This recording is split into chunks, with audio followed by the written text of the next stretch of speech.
Good morning po sa inyong lahat. Ito na ating mga showbiz chika. Walang dudang maimpluwensya ang mga celebrity at muling nakikilala ang ating mga bayani sa oras sa bigyang buhay ng mga artista. Narito ang ilan sa mga bituin na binigyang buhay ang ilan sa ating mga bayani.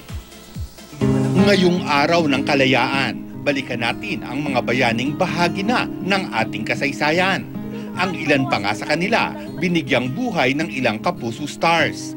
Kabilang na si Alden Richards na gumanap bilang Jose Rizal sa kauna-unahang Kapuso Bayani serye, ang Ilustrado. Ang ating pambansang bayani din ang ginampanan ni Rocco Nacino sa GMA News TV docudrama Pluma, si Rizal ang dakilang manunulat. Ang The Rich Man's Daughter star na si Glyza De Castro nagpakita ng tapang ng isabuhay niya, ang isa sa mga unang babae na namuno sa himagsikan noong panahon ng mga Kastila, si Gabriela Silang.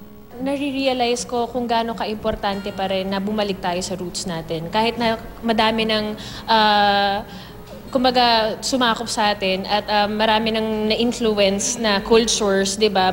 Importante yung hindi pa rin natin makalimutan kung saan tayo galing.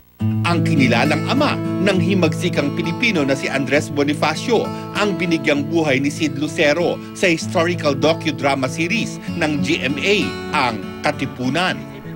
Mga kapuso, huwag pa rin nating isantabi ang naging malaking kontribusyon ng ating mga itinuturing na bayani. Sila ang dahilan kaya natin ginugunita ang Independence Day.